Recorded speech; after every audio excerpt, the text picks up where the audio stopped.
Freud का उदाहरण दिए हैं। मतलब फ्रायड का जो था बच्चा था वो झूले पे जाना चाहता था, लेकिन उसकी मम्मी ने उसे मना कर दिया। मना करने के बाद उसकी उत्सुकता और बढ़ गई और वह छिप कर झूले पे पड़ा, मतलब झूलने चला गया। फ्रायड इसके द्वारा सिद्ध कर रहे हैं कि मन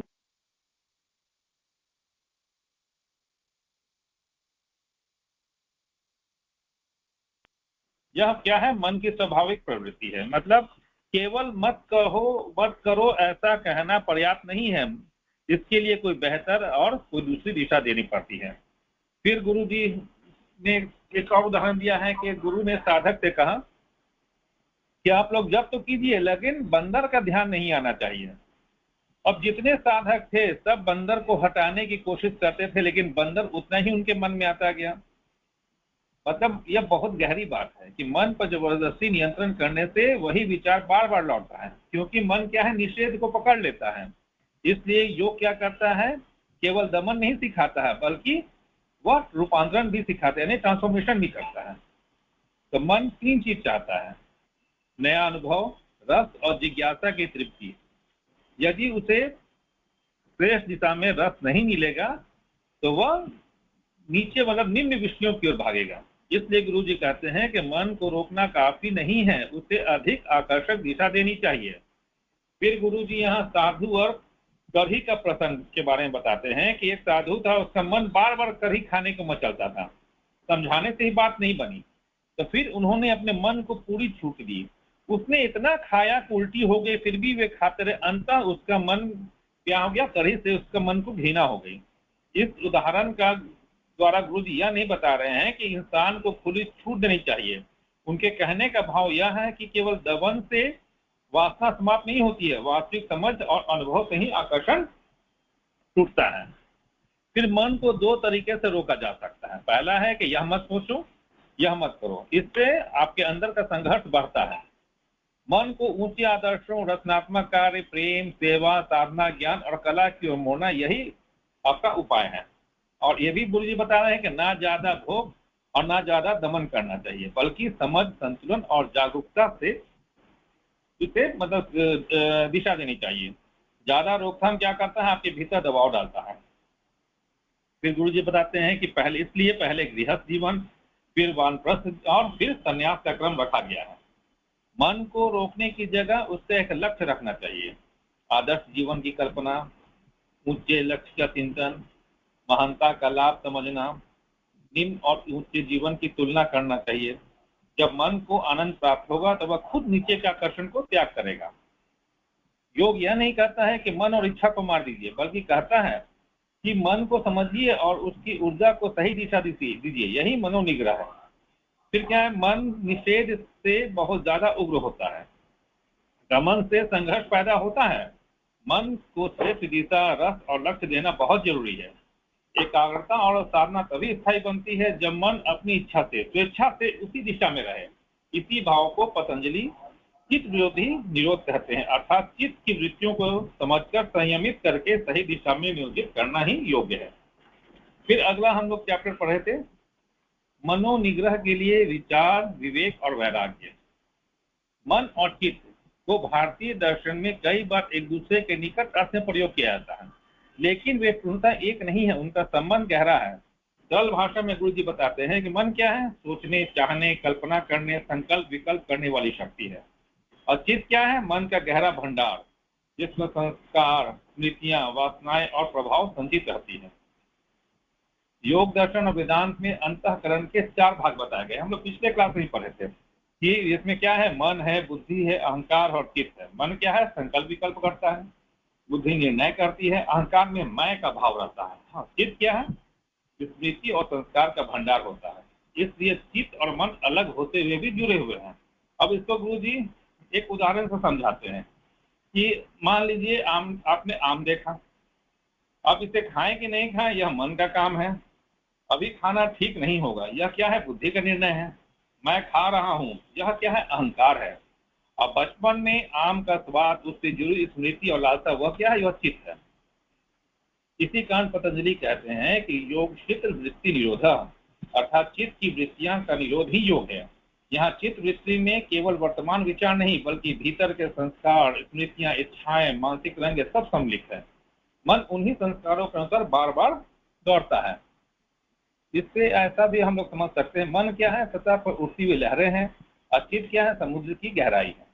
लहरें शांत करनी हो तो केवल ऊपर हाथ मारने से काम नहीं चलता है, गहराई की हलचल भी शांत करती है। इसलिए योग केवल विचार रोकना नहीं बल्कि चित्त का परिष्कार है। अभी हम लोग के बारे में हम लोग अभी यही बार बार पढ़े हैं कि मन चंचल है, चित्त संस्कारों का भंडार है, एकाग्रता से शक्ति केंद्रित होती है, वैराग्य और विवेक से चित्त शुद्ध होता है, दिशा देने से मन सहयोगी बनता है, अंतः शुद्धि से ही अंतः प्रकाश प्रकट होता है। गीता भी कहा गया है कि मन एवं मनुष्य कारणम बंधन मोक्ष है, मनुष्य के बंधन और मोक्ष का कारण मन ही है। इसलिए जब मन इंद्रियों में बहता है तो चित्त में नए संस्कार जमा होते हैं।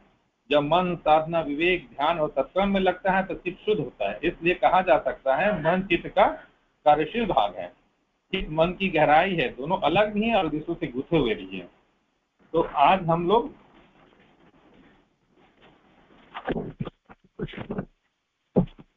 पढ़ेंगे मनोनिग्रह सिद्धियां। आज हम लोग के साथ आदरणीय शिवा दीदी हम लोग के साथ जुड़ी हैं, जो कि झांसी की रहने वाली हैं। आज हम लोग उनको स्वाध्याय के पढ़ने के लिए आमंत्रित कर रहे हैं, जो अपना समय साधना, सेवा और संस्कार के लिए समर्पित की। आइए हम सब हृदय से इनका अभिनंदन करते हैं और स्वाध्याय पढ़ने के लिए आमंत्रित करते हैं। आदरणीय दीदी से अनुरोध है कि वे क्वेश्चन टच करें। आदरणीय शिवा दीदी, आप क्वेश्चन टच कीजिए। दीदी आपका माइक ओपन है, आप कृपया स्वाध्याय प्रारंभ कीजिए। मनोनिग्रह से रिद्धि सिद्धि। जय गुरुदेव, प्रणाम सभी को। आज का स्वाध्याय हमारे भैया ने अभी तक बताया, जो पढ़ा है, मन को दबाएं नहीं बल्कि उसको सही दिशा दें। आज हमारा विषय है मनोनिग्रह रिद्धि सिद्धियों का भांडागार। जिस प्रकार मन का वाहन उपकरण शरीर है, उसी प्रकार चेतना का वाहन मन है। मन को जो कुछ कराना होता है अपनी इच्छाएं शरीर द्वारा पूरी करता है। चेतना की रुझान या आकांक्षा को कार्यान्वित करने का ताना बाना मन के द्वारा ही बुना जाता है। जड़ शरीर और चेतन आत्मा का मध्यवर्ती कार्यवाहक मन है। इसमें गुरुदेव लिख रहे हैं कि हमारे शरीर का उपकरण, हमारा वाहन के हमारा मन ही है, और मन शरीर अपनी इच्छा, मन के द्वारा हमारी इच्छाएं शरीर पूरा कराता है, और आत्मा हमारा कार्यवाहक, आत्मा का कार्यवाहक क्या है? मन है। मन की शक्ति असाधारण मानी गई है। व्यक्तित्व के उत्थान पतन का वही निमित्त कारण है। गुण, कर्म, स्वभाव उसी के प्रयासों की परिणति है। भाव बंधनों में उसी की ललक लिप्साएं बांधती हैं और हथकड़ी बेड़ियां उसी के संकल्प से कटती हैं। वह चाहता है तो जीवन रहते मुक्त होकर रहता है। अपूर्णता को घटाते घटाते पूर्णता के स्थिति तक पहुंचा देता है। आत्मा का प्रतिनिधि जो ठहरा है, सर्व साधन संपन्न वह है। शरीर राज्य का राजा तो है ही, इससे बाहर संसार को प्रभावित करने, उसमें बिखरे साधन बटोर लेने की क्षमता भी उसमें है। उसी का चिंतन सीधा उल्टा होकर सुख दुख की भूमिका बनाता है। उत्थान शरीर और पतन का अधिष्ठाता निश्चित रूप से वही है। यहाँ पर मन को माना गया, गुरुदेव ने लिखा है मन की शक्ति असाधारण नहीं है, असाधारण मानी गई है। इसमें साधारण नहीं है मन की शक्ति। मन चाहे तो हमें ऊंचाइयों तक ले जाए, मन चाहे तो हमें गिरा देता है। तो कहते हैं सुख दुख की भूमिका भी मन ही बनाता है। मन बैठे बैठे, कहते हैं गुरुदेव लिखते हैं कि मन तो इसकी लगाम हम बांध नहीं सकते हैं। ये वायु से भी तीव्र गति से चलता है और मन को, हमारे पूरे शरीर को प्रभावित करता है। मन के द्वारा ही हम जो भी उल्टा सीधा सुख दुख की उत्पत्ति कहते हैं मन के द्वारा ही होती है। निजी जीवन की लगभग लगाम जिस भी दिशा विशेष में मोड़ने पड़े, उसमें मन का पुरुषार्थ ही काम देता है। प्रतीत भर यह होता है कि शरीर को इंद्रियों या आदतों ने जकड़ रखा है, पर बात वैसी है नहीं। आदतों को मन अपनाता है, उसी की परतों में वे अपना घोंसला बनाती हैं, छिपकर बैठी रहती हैं। कामनाओं के संबंध में भी यही बात है। मन चाहे तो उन्हें चाहे जब उधेड़कर फेंक देता है। मकड़ी अपने मुंह में से लार निकाल कर जाला बुनती है, फिर जब उसकी मौज आती है तब उस जाले को गोली बनाना और निगलना शुरू कर देती है। देखते देखते वह ताना बाना समाप्त होने और खेल खत्म होने की स्थिति बन जाती है। निजी जीवन को जिन गुण कर्म स्वभावों को विनिर्मित सुदृढ़ करना हो अथवा हटाना मिटाना हो, उनके लिए मन की संकल्प शक्ति पूर्णतया समर्थ रहती है। आरंभ में ही शरीर पुराने अभ्यासों को छोड़ने में थोड़ा अनख दिखाता है, पर सर्वथा अवज्ञा करने की सामर्थ्य उसमें है नहीं। एड़ लगाने और चाबुक फटकारने भर से वह सीधा हो जाता है और जिस भी राह पर चलाना हो चलने लगता है। यहाँ पर गुरुदेव लिखते हैं कि जिस तरह से हम अपने मन सोचते रहते हैं, जाने क्या क्या इंद्रियों की हम मन के द्वारा मन की वशीभूत हो जाते हैं और कामनाओं की पूर्ति हमारा मन ही कराता है। जिस तरह से कहते हैं मकड़ी है अपना जाला बुनती है और थोड़ी देर में अगर चाहे तो वो निगल लेती है पूरा, इसी तरह से हम मन से अपने कपोल कल्पनाएं करते रह जाते हैं, करते रहते हैं और मन से यह गुरुदेव लिखते हैं मन के वशीभूत न होकर के मन की आज्ञा को ना माने, मन को सही दिशा दे, मन को चाबुक से तरह फटकारें, उनको सीधा रखें और सही राह पर चलाने का प्रयास करें। मन बदलने भर की देर है कि निकृष्ट को श्रेष्ठ और श्रेष्ठ को निकृष्ट बनती देर नहीं लगती है।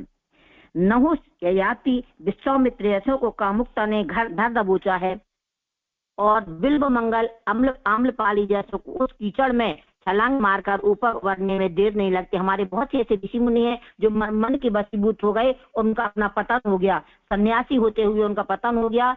और जो ऐसे व्यक्ति जो बहुत ही निम्न कोटि के थे, बहुत ही मतलब व्यभिचारी अत्याचारी कुमार्ग पर चलने वाले, और इन्होंने मन की नहीं मानी और वो क्या हुआ, ऊपर उठे और श्रेष्ठ बनते चले गए। इनका उदाहरण दिया है वाल्मीकि, अंगुलीमाल, अजामिल जैसे व्यक्तियों का। इंद्र और चंद्र इतने उच्च पद पर आसीन होते हुए भी गौतम के साथ से अपनी मुख दुर्गति कराते फिरे, सर्वत्र निंदा के भाजन बने। और यह और कुछ नहीं, मन रूपी बाजी की कलाबाजी मात्र ही है। वह किसी को भी पशु पिशाच या देवता की पंक्ति में बिठा सकता है। यहाँ पर गुरुदेव लिखते हैं कि यदि हम मन के अनुसार चलते हैं तो इंद्र जैसे व्यक्ति भी अपने सिंहासन से डोल गए। गौतम पत्नी का उसमें उन्होंने भंग किया और आचरण, और इंद्र चंद्रमा में उनके साथ मिले। तो कहते हैं यदि हम मन के वशीभूत हो जाते हैं तो क्या होता है, मन हमें दुर्गति करा देता है। भाई हमारी आवाज आ रही ना? आ रही है दीदी आवाज, बहुत अच्छा सा आवाज आ रही है जी भाई साहब। जिन्हें आत्म साधना और अभीष्ट है उन्हें मन देवता की मनोहार करनी पड़ती है, वही गुरुओं का गुरु है। बाहर वालों के दिए हुए उपदेश इस कान सुनकर उस कान निकल जाते हैं, पर यदि किसी तथ्य को हृदयंगम कर लें तो वह पत्थर की लकीर बन जाते हैं। यह अंतरंग जीवन की बात हुई। बहिरंग जीवन पर दृष्टिपात करने से भी यही प्रतीत होता है कि परिस्थितियां बदल लेने में उसी को श्रेय है। लिंकन और वाशिंगटन जिन परिस्थितियों में जिस परिवार में उत्पन्न हुए थे उसी हवा में बहते रहते तो अनगढ़ श्रमिक जैसी जिंदगी जी रहे होते। अभी तक जो गुरुदेव ने बताया वो अंतरंग जीवन की बात बताई, अभी बहिरंग जीवन की बात बता रहे। यदि हम मन की हिसाब से चलते तो वाशिंगटन जो बाद में जाके हमारे अमेरिका के राष्ट्रपति बने, ऐसे व्यक्ति यदि आज गरीबी में जी रहे होते, उसी श्रम कर रहे होते, लेकिन उन्होंने किया, अपने आप को श्रेष्ठ बनाने के लिए अपनी मन की शक्ति को बढ़ाया, सही दिशा में लिया। गांधी बुद्ध जैसे महामानव घर परिवार की जन्मजात परिस्थितियों ने इतने ऊंचे नहीं उठाए थे। हरिश्चंद्र, अशोक, हर्षवर्धन जैसों का कुछ तो हो जाना किसी का वरदान या पराक्रम नहीं था। यह चमत्कार उनके बदले हुए मन ने ही कर दिखाया। कालिदास और भरद्वाज जैसों को मूर्धन्य विद्वान बनाने में उनकी बदली हुई अंतरंग उमंगों ने ही असाधारण भूमिका निभाई।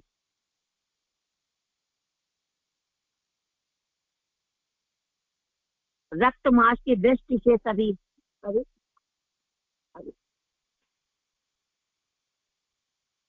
जी अंतरंग दृष्टि। भाई जब अभी अलर्ट आ गया था बहुत ज्यादा हीट आ रहा हमारे यहाँ, तो उसमें डिस्टर्ब हो गए।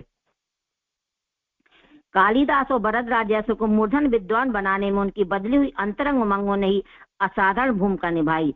रक्त मांस की दृष्टि से सभी मनुष्य लगभग एक जैसी स्थिति के हैं। पर एक का आसमान पर चढ़ जाना, दूसरे का खाई के गत में गिर जाना, यह सब कुछ मन द्वारा अपनाई गतिविधियों के ऊपर निर्भर है। मन की शक्ति अपार है। चेतना को, आत्मा को सर्वशक्तिमान का अविनाशी अंश माना जाता है, पर उसके कौशल का परिचय मन के माध्यम से ही मिलता है। योगी जन मन को साधने की साधना में ही निरत रहते हैं।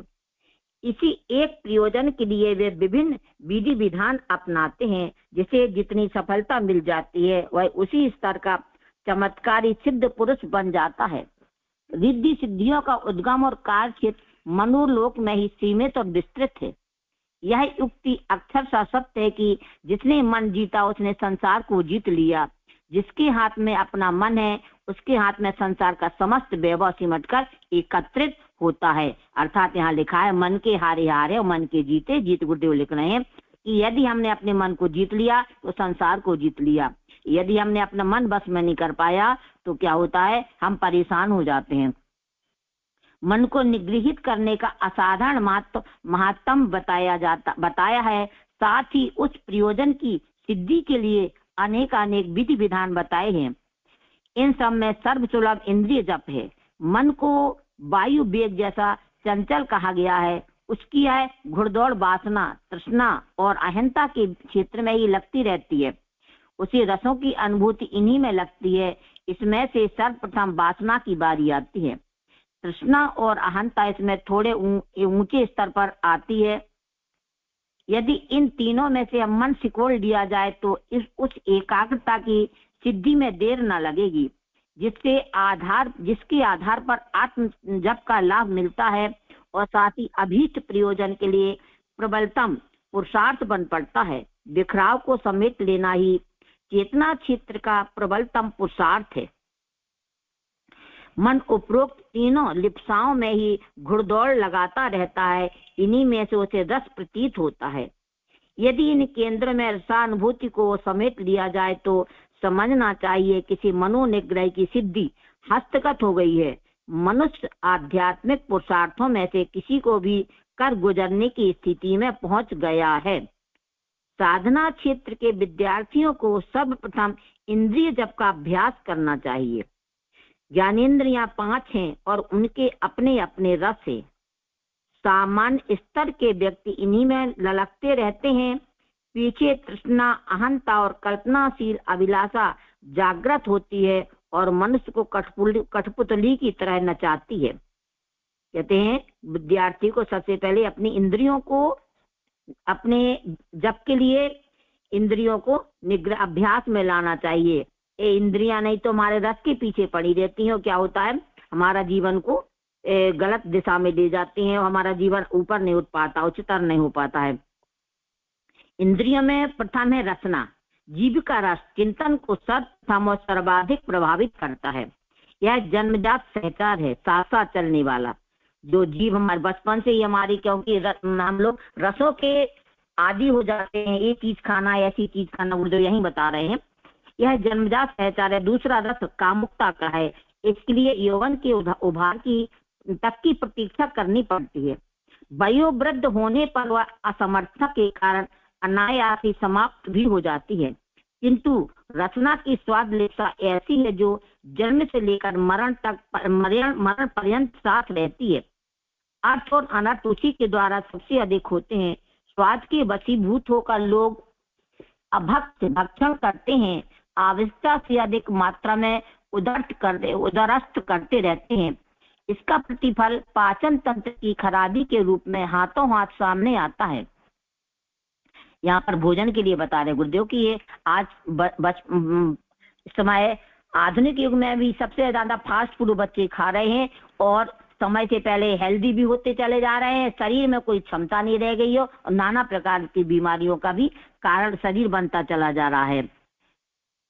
यह कुतेव यदि बनी रहे तो चिकित्सा के हेतु किए गए सभी उपचार व्यर्थ होते हैं। औषधियां अपने क्षणिक चमत्कार दिखाकर तिरोहित हो जाती हैं। स्वाद के कुचक्र में जकड़ा हुआ मनुष्य पकवान, मिष्ठान जैसे अनेक आहार ढूंढता और निकालता रहता है। स्वाद के कारण अधिक मात्रा में खाया हुआ तथा चिकनाई, मिठाई नमक मसाले आदि के कारण दुष्पाच्य बना हुआ आहार धीरे धीरे पाचन तंत्र को अशक्त ही नहीं विषाक्त भी बना देता है। फलता स्थिर आरोग्य का सूत्र ही हाथ से चला जाता है। मनुष्य दुर्बलता रुग्णता का आए दिन शिकार रहते हुए अकाल मृत्यु का ग्रास बनता है। ऐसे लोग निरोग जीवन का आनंद ले ही नहीं पाते और रोते कलपते ज्यों त्यों करके आधी अधूरी जिंदगी में ही दिन काट कर बिस्तर बांधकर काल के गाल में चले जाते हैं। गुरुदेव ने यहाँ भोजन के लिए सबसे ज्यादा बताया कि हम रसना के स्वाद में आ जाते हैं और भांत भांत के खाने पीने में लगे रहते हैं और छोटी उम्र में ही नाना प्रकार की बीमारियों के शिकार हो जाते हैं और हमें पूरा जीवन भी नहीं जी पाते। पता चलता ऐसी असाध्य बीमारियां हो जाती हैं। फिर यहाँ तक कि हम भोजन क्या हम रसों पर फलों पर रहने लग जाते हैं। भोजन तो हमें नसीब ही नहीं हो पाता है और काल बहुत जल्दी काल के गाल में चले भी जाते हैं हम। रचना का अन्य इंद्रियों के साथ घनिष्ठ संबंध है। वह बिगड़ती हैं तो शेष चार को भी बिगाड़ लेती हैं। इनमें से अगला कदम जनेंद्रिय लिप्सा का आता है। चटोरा व्यक्ति कामुक प्रवृत्तियों का गुलाम हुए बिना रहता नहीं है। अध्यात्म साधना में ब्रह्मचर्य का बहुत महत्व बताया गया है। उसे तेजस का भंडार कहा गया है। मनोबल उसी पर निर्भर रहता है। ओजस तेजस और वर्चस वर्चस जन विभूतियों का तादात्म्य ब्रह्मचर्य के साथ रहता है। यदि वह क्षीण होता रहे तो मनुष्य आत्मबल गंवा देता है, सामान्य बुद्धि बल तक घट जाता है। फिर प्रज्ञा और मेधा का तो कहना ही क्या है, जो आत्मोत्कर्ष की आधारशिला मानी गई है। जो स्वाद को नहीं जीत सकता उसके लिए ब्रह्मचर्य साधन असंभव नहीं तो कठिन अवश्य है। गुरुदेव ने बताया यहाँ पर भोजन के संबंध में भी बताया। इसके साथ में उन्होंने कहा है कि जब हमारा जब भोजन मन बिगड़ जाएगा तो क्या होगा, हमारा शरीर भी स्वस्थ नहीं रहेगा और शेष सभी चारों चीज हमारी बिगड़ जाती है। उसमें हमारा कहते हैं कि काम ब्रह्मचर्य भी बिगड़ जाता, सब चीजें मतलब कुल मिला के हमारे शरीर पर बहुत बुरा प्रभाव पड़ता है। सिर्फ एक इंद्रिय के कारण हमारा पूरा शरीर गड़बड़ हो जाता है और हम अपने जीवन को ब्रह्मचर्य को साधना असंभव नहीं तो कठिन हो जाता हो गया। गुरुदेव लिखते हैं इसमें शरीर का आधार पाचन तंत्र, आत्मा का वर्चस्व ब्रह्मचर्य पर निर्भर है। दोनों को एक दूसरे से जुड़ा हुआ समझा जाना चाहिए। जो स्वाद नहीं जीत सकता उससे ब्रह्मचर्य निभेगा नहीं। स्वाद का और ब्रह्मचर्य का मतलब एक दूसरे का बहुत नजदीकी संबंध गुरुदेव बता रहे हैं। जिसको स्वाद पर नियंत्रण नहीं हो ब्रह्मचर्य भी नहीं पर नियंत्रण नहीं कर पाएगा, वो ब्रह्मचर्य प्राप्त होगा नहीं। शारीरिक और आत्मिक स्वास्थ्य गंवाकर ऐसा व्यक्ति उच्च स्तरीय विभूतियों से वंचित होकर ही रहेगा। मैं सब आगे चित्त वृत्तियों का परिशोधन आहार से संभव, इसको आगे पढ़े ना। हाँ दीदी बहुत समय पढ़िए। जी भाई साहब जी प्रणाम। आहार और आदत का परस्पर गहरा संबंध है। आहार को बिगाड़कर आदत को सुधारा नहीं जा सकता, किंतु भोजन यदि सात्विक हो तो आदत स्वतः सुधरती चली जाती है। ऐसा विशेषज्ञों का मत है। इसमें गुरुदेव बता रहे दूसरा पैरा है चित्त वृत्तियों का परिशोधन और आहार से संबंध होते हैं। यदि हमारा खान पान आहार विहार हमारी यदि अच्छा है तो हमारी आदतों को हम सुधार सकते हैं। यदि हमारा भोजन तामसिक नहीं है सात्विक भोजन है तो हमारी आदतें सुधरती चली जाती हैं, ऐसा विशेषज्ञ कहते हैं। यहाँ आहार का तात्पर्य हाड़ मांस को पोषण देने वाले खाद्यान्न से नहीं वरन वह सभी तत्व इस श्रेणी में सम्मिलित हैं जिन्हें हम बाहर से ग्रहण करते हैं। इस दृष्टि से प्राण परमाणु चिंतन परमाणु वायु परमाणु आदि का आकर्षण यह सभी एक प्रकार के आहार हैं। व्यवहार परिवर्तन को यहाँ इस व्यापक परिप्रेक्ष्य में ही देखा जाना चाहिए, सिर्फ अन्न के संदर्भ में नहीं। भाई सभी बाद में आप समझा देना इस चीज को। यह सत्य है कि खाद्य जीवन धारण में सहायक होता है। इस दृष्टिकोण से उसका महत्व तो है, पर उससे भी अधिक महत्वपूर्ण वे तत्व हैं जो जीवन को सुविकसित और समुन्नत बनाते हैं।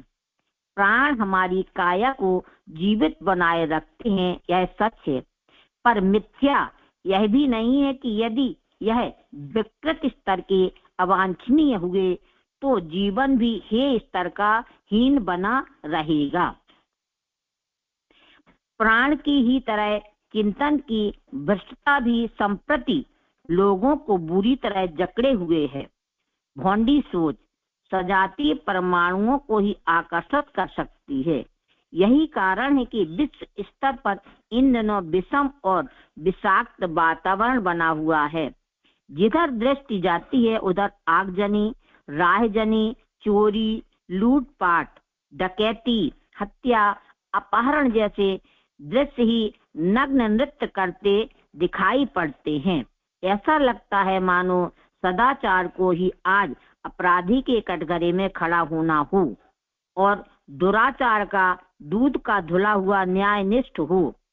इसलिए निसंकोच अपने विस्तार में संलग्न हो, जबकि सदा सहता लुकती छिपती शर्माती सख्चाती बनी रहे।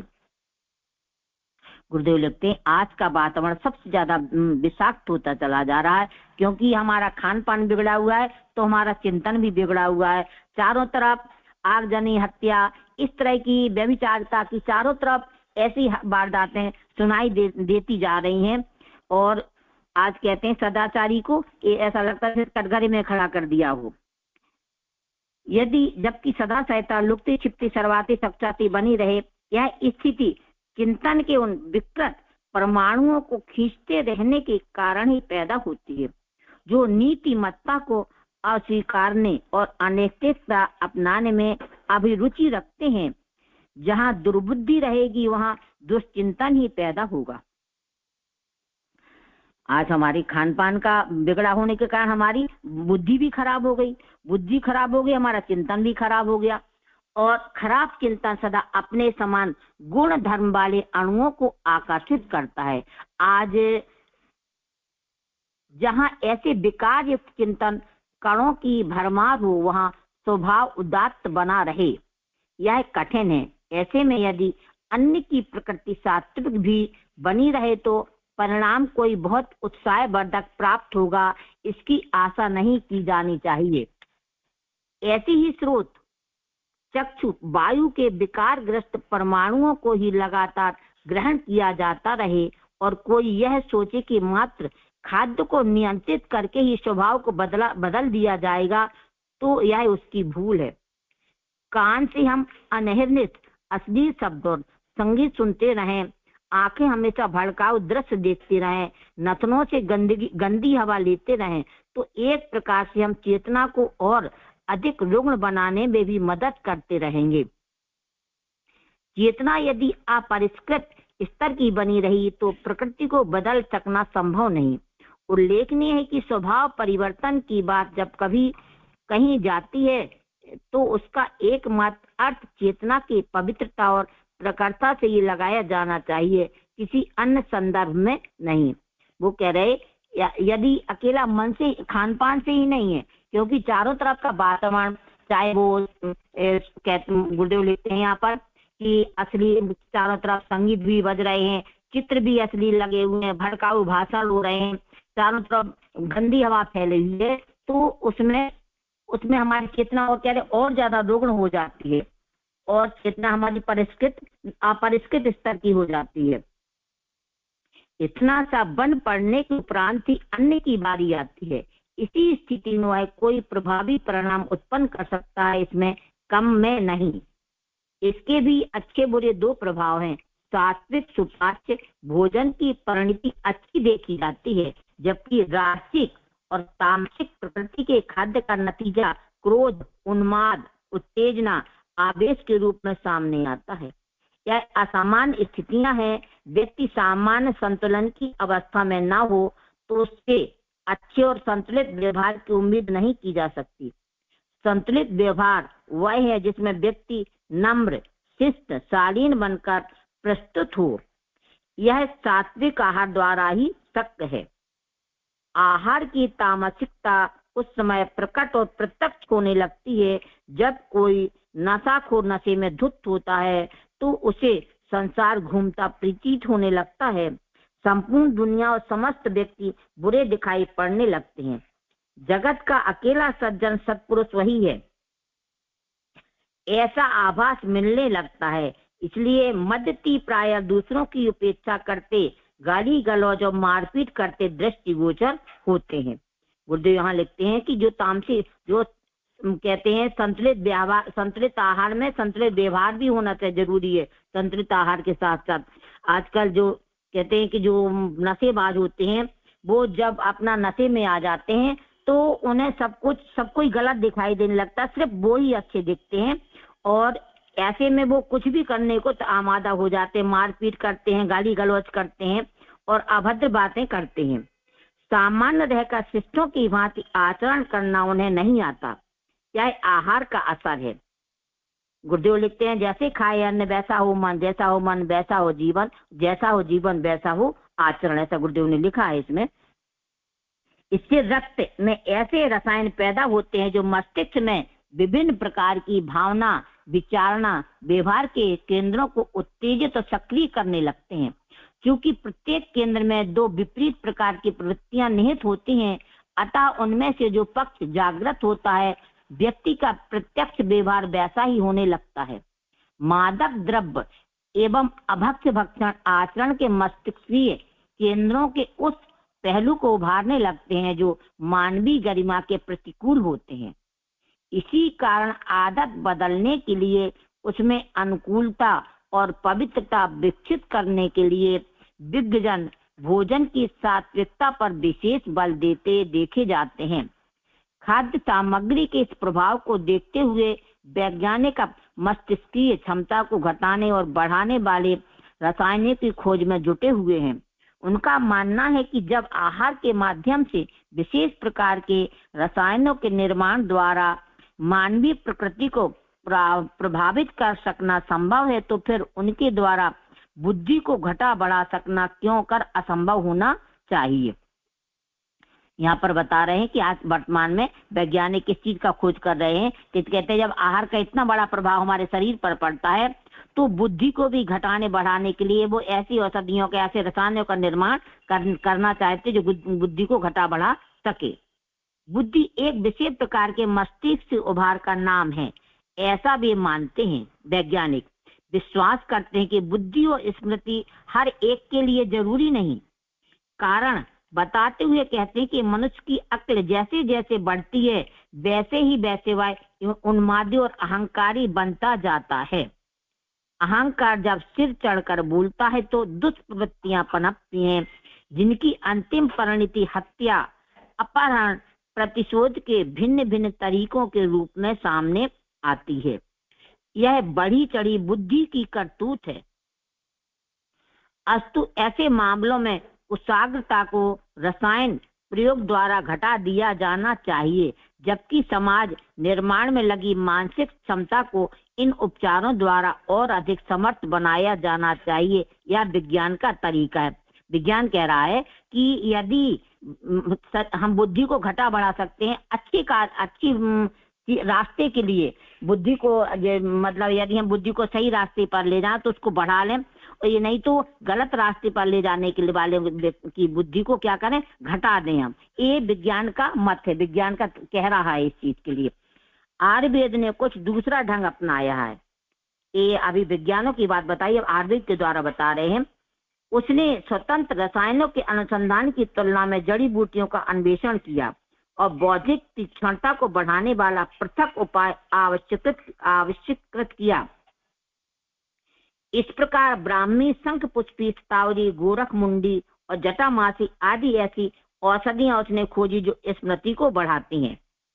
आयुर्वेद के अनुसार ये औषधियां क्या करती हैं, शंख पुष्पी, शतावर, गोरख मुंडी, जटामासी, ये हमारी स्मृति को बढ़ाती हैं, तेज करती हैं याददाश्त को। जबकि विज्ञान रसायनों में उलझ कर रह गया है। यह दोनों की प्रक्रिया लगभग एक ही है, फिर भी परिणाम में भारी अंतर देखा जाता है। यहाँ चर्चा खाद्य पदार्थों उसके प्रभावों की हो रही है। कहा मात्र यह जा रहा है कि बुद्धि किस प्रकार उनसे प्रभावित होती है। आहार भेद के हिसाब से शांत, सात्विक एवं अशांत उच्छृंखल बनती रहती है। बुद्धि चिंतन को संचालित करती है और चिंतन से क्रिया तथा व्यवहार बन पड़ते हैं। इस तरह भोजन के मूल में समग्र व्यक्तित्व छिपा होता है, उसकी प्रकृति व प्रवृत्ति छिपी होती है। इसे नियंत्रित कर लेने से व्यक्तित्व को काफी हद तक नियंत्रित कर सकना संभव है। यहाँ यह जान लेना जरूरी है कि भोजन किस तरह हमारी आदतों का संचालन करता है। इस संबंध में शरीर शास्त्रियों का कहना है कि मानवीय मस्तिष्क में अनेकानेक चैत्य केंद्र हैं। इन केंद्रों में से जो जागृत और जितने सक्रिय होते हैं, वैसी गतिविधियां व्यक्तित्व में दिखाई पड़ती हैं। उनके अनुसार मनुष्य का सोना, हंसना, रोना, कल्पना, चिंतन, आनंद, स्मृति, बुद्धि, क्रोध, प्रेम, दुख, सुख, यह सब उन केंद्रों की सक्रियता का या निष्क्रियता पर निर्भर है। अनेक माध्यमों के अतिरिक्त इन्हें आहार से भी उद्दीपन मिलता रहता है। उपर्युक्त गुणों में से किस परिणाम में अपने अंदर पैदा करना है, यह निर्णय करना व्यक्ति का काम है। इस आधार पर आहार निर्धारण भी स्वयं करना पड़ता है। तत्संबंधी आहार के लेते रहने से अभीष्ट मस्तिष्क उद्दीप्त होने लगते हैं और धीरे धीरे उनकी विशिष्टता व्यक्तित्व में परिलक्षित होने लगती है। आयुर्वेद में भोजन की 3 श्रेणियां हैं: समन करने वाले, कुपित करने वाले, संतुलित करने वाले। वात, पित्त, कफ। कुछ भोज पदार्थ ऐसे हैं जो वात, पित्त, कफ का समन करते हैं, कुछ ऐसे होते हैं जो उन्हें कुपित करते हैं, जबकि द्रव्य ऐसे भी हैं जो उन्हें संतुलित बनाए रखते हैं। इन त्रिदोषों का स्वभाव से गहरा संबंध है। भोजन द्वारा यदि इसमें से किसी एक को कुपित कर दिया जाए तो उससे संबंधित गुण भी उत्तेजित हो जाता है। उदाहरण के लिए यदि चित्त को उत्तेजित करने वाले भोजन द्वारा उसे कुपित कर दिया जाए तो उससे जुड़ा क्रोध वाला गुण भी कुपित हो जाएगा। व्यक्ति समय समय पर बात बेबात इसका प्रदर्शन करने लगेगा। इसी प्रकार यदि कफ कुपित हो जाए तो लोभ भी भड़क उठता है और व्यक्ति लालची बन जाएगा।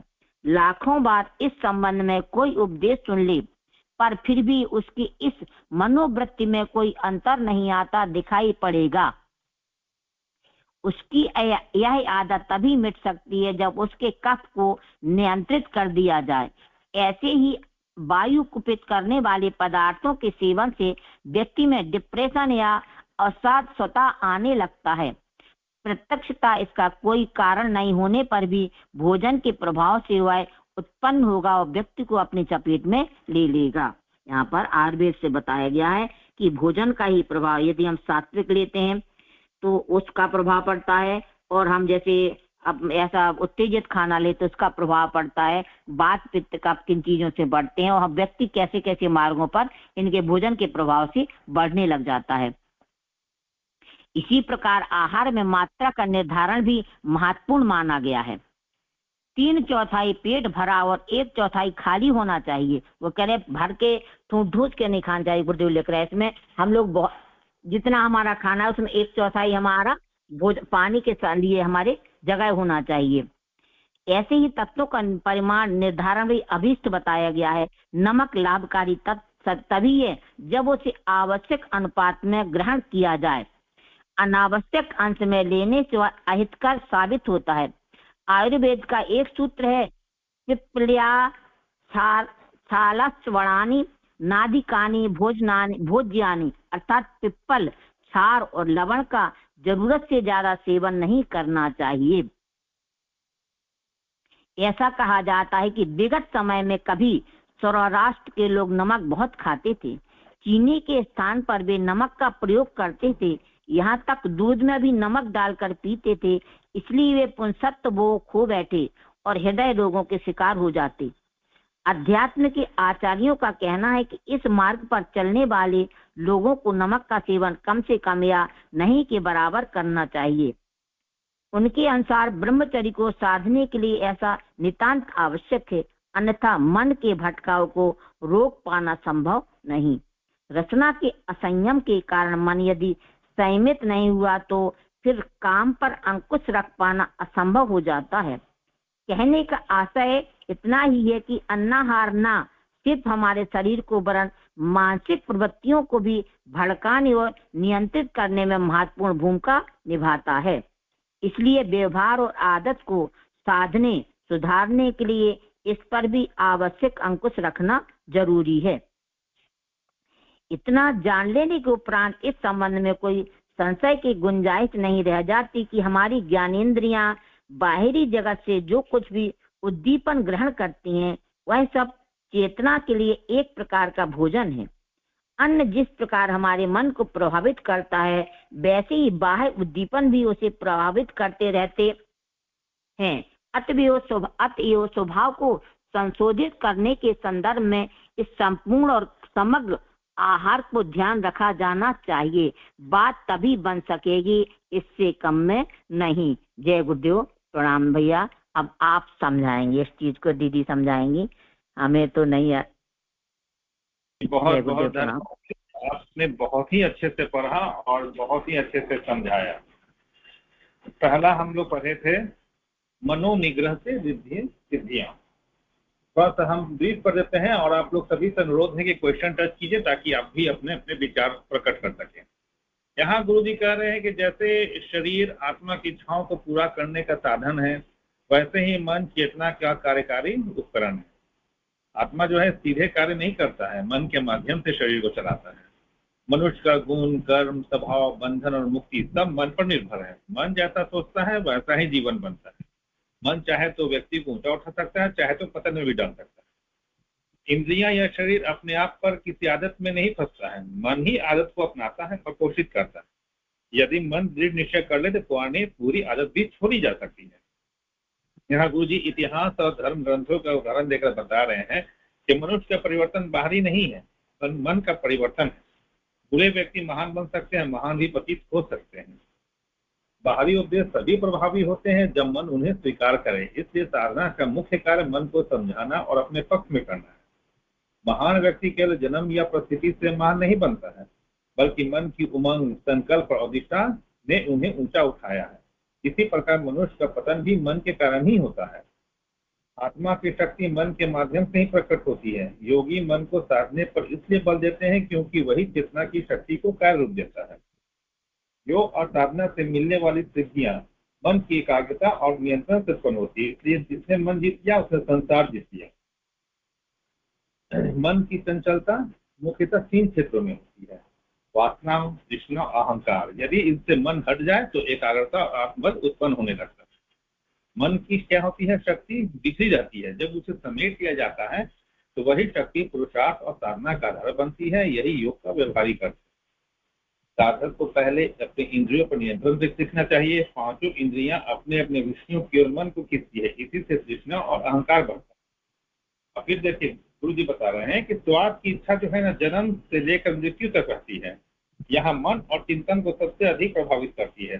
भोजन का असंयम क्या करता है, स्वास्थ्य और मानसिक संतुलन दोनों बिगाड़ देता है। अत्यधिक स्वाद पीड़िता से अपच, विषाक्तता अनेक रोग पैदा होते हैं। केवल दवाइयां पर्याप्त नहीं होती है, भोजन संयम बहुत ही आवश्यक है। और गुरु जी भी बता रहे हैं कि चटोरा व्यक्ति क्या होता है, काम वासना पर नियंत्रण नहीं रख पाता है। इसलिए अध्यात्म में रसना संयम और ब्रह्मचर्य को परस्पर जुड़ा हुआ माना गया है। फिर ब्रह्मचर्य केवल शारीरिक संयम नहीं बल्कि मानसिक शक्ति और आध्यात्मिक ऊर्जा का संरक्षण माना गया है। इससे प्रज्ञा, मेधा और आत्मबल भी बढ़ता है। फिर हम लोग दूसरा चैप्टर पढ़े अभी, जो दीदी बताई पढ़ी है, जिस विधियों का परिशोधन आहार से संभव है। यहाँ गुरु जी बता रहे हैं कि भोजन और आदत एक दूसरे को गहराई से प्रभावित करते हैं। केवल व्यवहार सुधारने की कोशिश पर्याप्त नहीं है, बल्कि सात्विक आहार भी जरूरी है। यहाँ आहार का अर्थ भोजन नहीं बल्कि जो कुछ हम बाहर से ग्रहण करते हैं, विचार हो गया, वातावरण हो गया, वायु हो गया, संगति हो गया, सब है। भोजन क्या है, शरीर को जीवित रखता है, पर जीवन को ऊंचा और श्रेष्ठ बनाने वाला तत्व उससे भी अधिक महत्वपूर्ण है। यदि हमारे प्राण और मानसिक ऊर्जा दूषित हो तो जीवन भी गिरा हुआ माना जाएगा। मनुष्य जैसा सोचता है वैसा ही वातावरण आकर्षित करता है। नकारात्मक सोच से हिंसा, अपराध और नैतिक बढ़ती है। यदि चारों दूषित विचारों का वातावरण हो तो केवल सात्विक भोजन से बहुत बड़ा परिवर्तन संभव नहीं है। यदि कान अश्लील बात सुने, आंख बुरे दृश्य देखे और वातावरण दूषित हो तो चेतना भी दूषित होगी। इसलिए स्वभाव बदलने के लिए भोजन नहीं बल्कि इंद्रियों के आहार को भी शुद्ध करना आवश्यक है। सात्विक भोजन क्या है, मन को शांत और संतुलित बनाता है, जबकि तामसिक भोजन क्या है, क्रोध, उत्तेजना और असंतुलन बढ़ाता है। गुरुजी नशे का उदाहरण देकर बता रहे हैं कि भोजन और पदार्थ मस्तिष्क पर सीधा प्रभाव डालता है। वैज्ञानिक भी मानते हैं कि भोजन से बने रसायन मनुष्य के व्यवहार और बुद्धि को प्रभावित करते हैं, इसलिए वे ऐसे पदार्थ खोजने का प्रयास करते हैं जो बुद्धि और मानसिक क्षमता को बढ़ा घटा सके। और यहाँ पर आयुर्वेद का भी दृष्टिकोण दिया गया है कि आयुर्वेद ने रसायनों की जगह जड़ी बूटियों का उपयोग किया। ब्रह्मी हो गया, शंखपुष्पी हो गया, जैसी बहुत सारी औषधियां हैं जो है स्मृति और बुद्धि बढ़ाने वाली मानी गई है। विज्ञान और आयुर्वेद दोनों मन पर आहार के प्रभाव को स्वीकार करते हैं। भोजन केवल शरीर नहीं बनाता है बल्कि सोच, व्यवहार और व्यक्तित्व को भी प्रभावित करता है। मस्तिष्क के अलग अलग केंद्र भोजन से प्रभावित होकर हमारी भावनाओं और आदतों को सक्रिय करती है। आयुर्वेद के अनुसार भोजन जो है वात, पित्त और कफ को भी प्रभावित करता है। यदि पित्त बढ़ जाएगा तो क्रोध बढ़ सकता है, कफ बढ़ेगा तो लोभ बढ़ सकता है, वात बढ़ेगा तो अवसाद आ सकता है। इसलिए मानसिक संतुलित के लिए उचित भोजन आवश्यक है। भोजन क्या होना चाहिए? संतुलित मात्रा में होनी चाहिए। अधिक नमक और उत्तेजित पदार्थ जो है हानिकारक बताए गए हैं। अध्यात्म पे नमक और कम खाना और रसना संयम पर इससे जोर दिया गया है कि स्वाद की लिप्सा जो है काम वासना और मन की चंचलता बढ़ाती है। गुरुजी अंत में इतना ही कह रहे हैं, केवल अन्न ही नहीं बल्कि जो कुछ इंद्रियां ग्रहण करती है वह सब आहार है। यदि व्यक्ति अपने विचार, दृश्य, शब्द, वातावरण को शुद्ध करे तभी स्वभाव और चित्त का वास्तविक परिशोधन संभव है। आदरणीय रेखा दीदी से अनुरोध है कि वे अपना विचार दें। हाँ भैया, प्रणाम दीदी, सभी को प्रणाम। इसमें गुरुदेव हमें बता रहे हैं कि हमारे मन की शक्ति जो है वो अपार है और हम उसको कैसे घटा बढ़ा सकते हैं। तो सबसे बड़ा जो इम्पोर्टेंट रोल इसमें प्ले करते हैं वो है इंद्रियों का संयम। और इंद्रियों के संयम में पहले रचना, मतलब हमारा जीव का जो चटुरापन होता है उसके द्वारा ही सारी चीजें पैदा होती हैं। और दूसरा रस है कामुकता। यदि हम इन दो चीजों को कंट्रोल कर लें तो हमारी जो शक्तियां हैं वो हम बढ़ा सकते हैं और जो रिद्धि सिद्धि सब प्राप्त करने की बात करते हैं वो उसी से हो सकती है। क्योंकि जिसने कहते हैं इन सबको, दोनों को हम यदि कंट्रोल कर लेंगे तो हम अपने मन को जीत सकते हैं। नहीं तो हमारा मन जो है इसी में विचरण करता रहता है कि कैसे अच्छे स्वाद ले और कैसे उसको शांत किया जाए कामुकता को।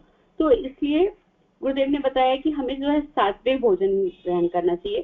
सात्विक भोजन के साथ में जो हमारे आसपास का वातावरण है, प्राण परमाणु, चिंतन परमाणु, वायु परमाणु, ये सारे भी हमारे मतलब स्वास्थ्य को और हमारे व्यवहार को, चिंतन को प्रभावित करते हैं। तो जैसा हमारे चारों तरफ का एनवायरनमेंट होगा तो वैसे ही हमारी चारों तरफ के विचार बनेंगे और जैसे हमारे विचार चिंतन होगा उससे ही पूरा हमारा एटमॉस्फेयर वो सब बनता है जो हमारे को प्रभावित करता है। तो प्राण जो है मतलब बहुत जरूरी, मतलब उसको प्राणायाम वगैरह से हम लोग जागृत करते हैं। और क्या कहते हैं, यह भी हमारे प्राण मतलब बिखरा हुआ है। और तो जब यदि हमारे गलत वातावरण में हम हैं तो चारों तरफ हमें अपराध वगैरह ये सब चीजें दिखती हैं और हमारा मन भी उनमें लगता है। तो उसमें लगता है कि सदाचार के लिए वहाँ पे कोई स्थान नहीं है। जो सदाचार वाला एकाध कोई है तो वो भी बेचारा अपराधी की तरह खड़ा होता है। तो इसलिए सात्विक भोजन और ये सारी चीजों गुरुदेव ने बहुत महत्व दिया है। क्योंकि यदि हम रास्तिक भोजन, नशा वगैरह करते हैं तो हमारे को क्रोध, उन्माद, उत्तेजना और ये सब चीजें पैदा होती हैं। तो इसलिए और हमारा मस्तिष्क जो शांत नहीं रह पाएगा तो किसी भी चीज में हमारा मन नहीं लग पाएगा और हम किसी उद्देश्य पे नहीं पहुंच पाएंगे, हमारा चिंतन जो है बिखरा हुआ रहेगा। तो उन सबको कंट्रोल करने के लिए रसना को और काम इंद्रिय को कंट्रोल करना जरूरी है। और तीसरा गुरुदेव ने बताया है कि हमारा जो आहार हो वो संतुलित होने के साथ साथ हम 3/4 पेट जो है वो भरे और 1/4 पेट को खाली रखें। ऐसा नहीं हो कि ठूस ठूस के पेट भर लिया जाए तो हम मतलब हमारी शरीर का जो सारी शक्ति है, एनर्जी है, वो खाना पचाने में लग जाती है। तो इस तरह इन सब छोटी छोटी बातों पर यदि हम ध्यान रखेंगे तभी हम रिद्धि सिद्धि और सारी चीजों को करके और चित्त के जो हमारा परिशोधन है उसको कर पाएंगे आहार के माध्यम से। जय गुरुदेव भैया। बहुत अच्छा दीदी, आपने दोनों ही चैप्टर को बहुत अच्छे से समझाया है। और परिजनों से अनुरोध है आप क्वेश्चन टेस्ट कीजिए। कोई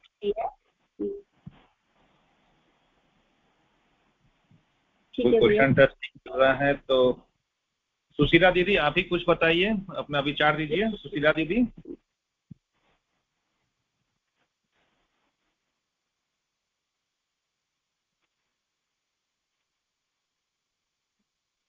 चलिए अनुपमा देवी दीदी आप अपना विचार दीजिए। अनुपमा दीदी आपका माइक ओपन है, आप अपना विचार दीजिए। जय गुरुदेव दीदी भैया प्रणाम आप सभी को। बहुत अच्छा विषय, मनोनिग्रह से रिद्धि सिद्धियां। मनोनिग्रह, मन का निग्रह करना, मन को संयमित करना, इस चैप्टर में बताया गया है। और बहुत स्पष्ट, बहुत बढ़िया गुरुदेव यहाँ बता रहे हैं कि मन का वाहन शरीर है, मतलब शरीर से में ही मन रहता है, और चेतना का वाहन मन है।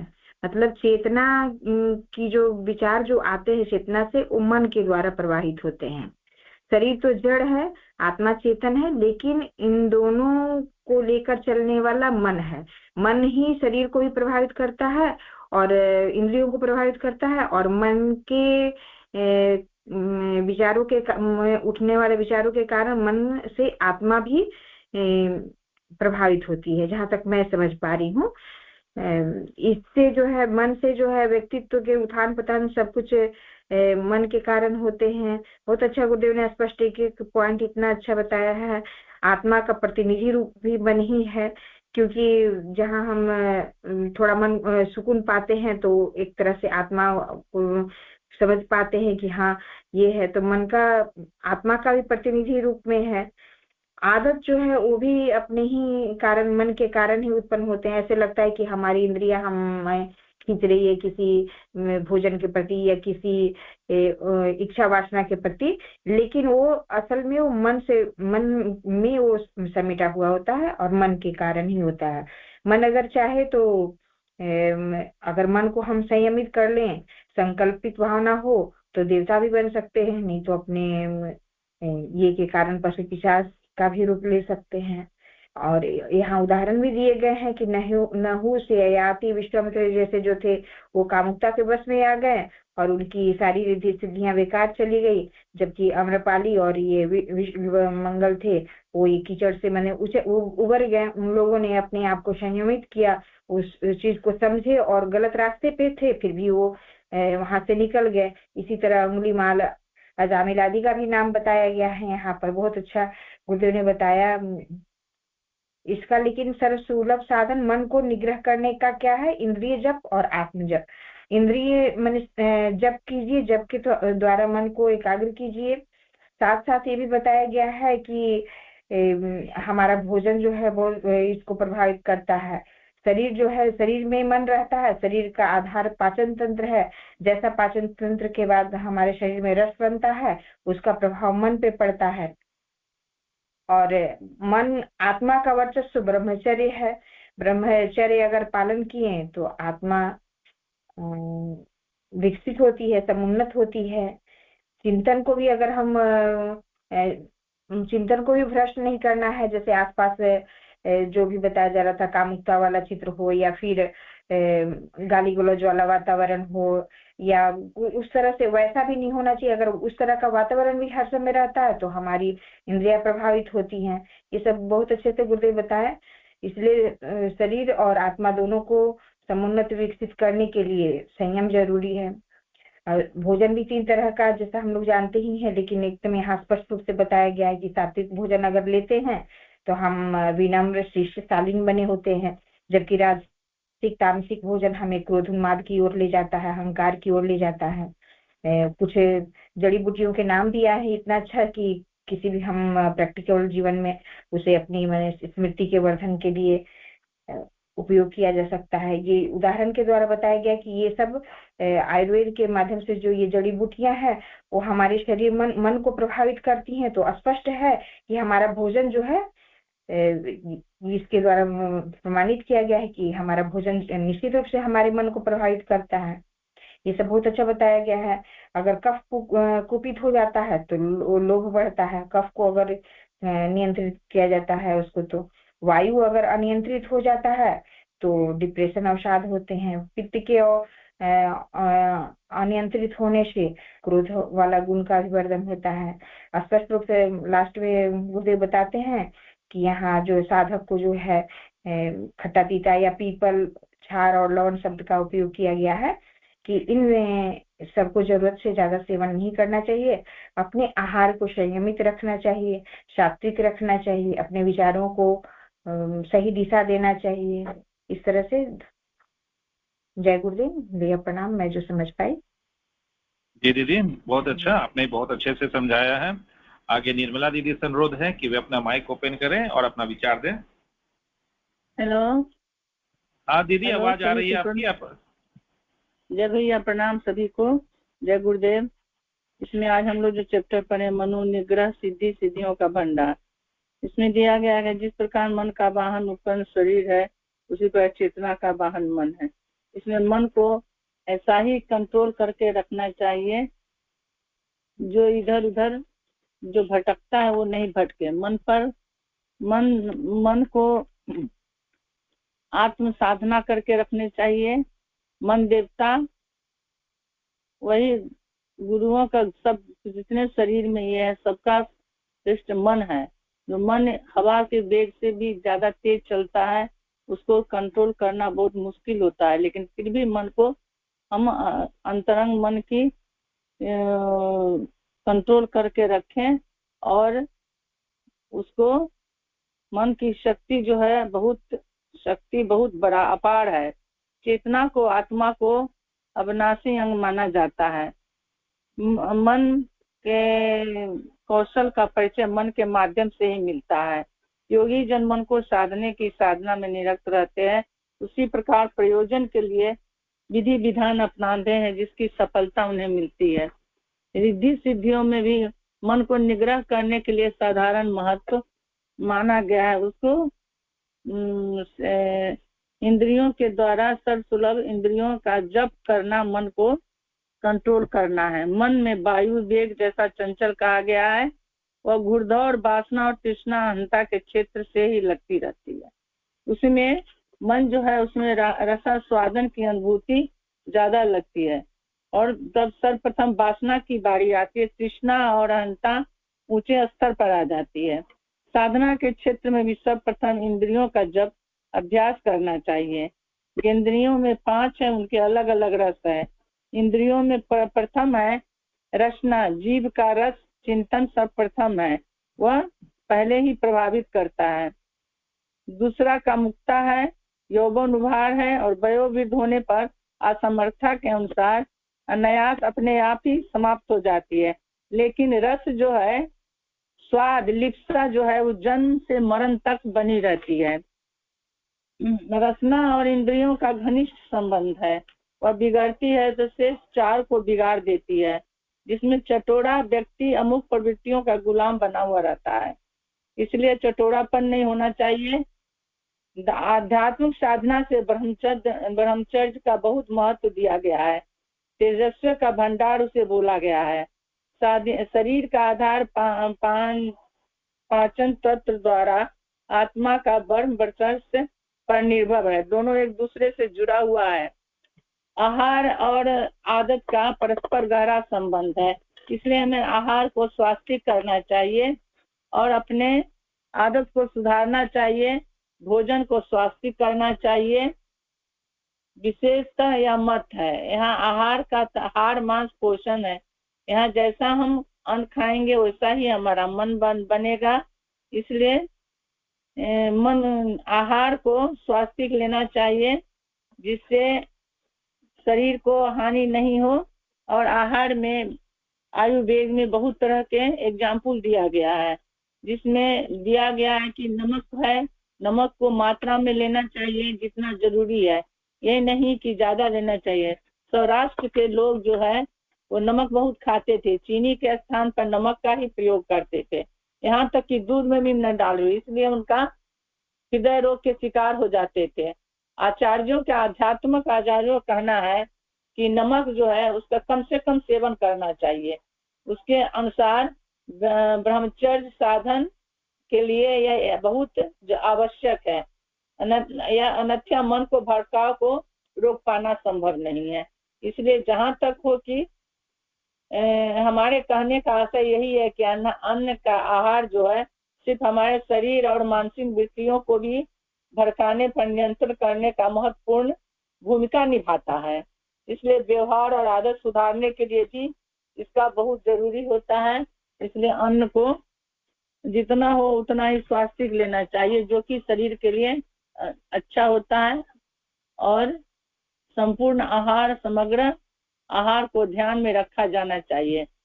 यही तो मुझे समझ में आया है कि आहार स्वास्थ्य लेना चाहिए। जय गुरुदेव।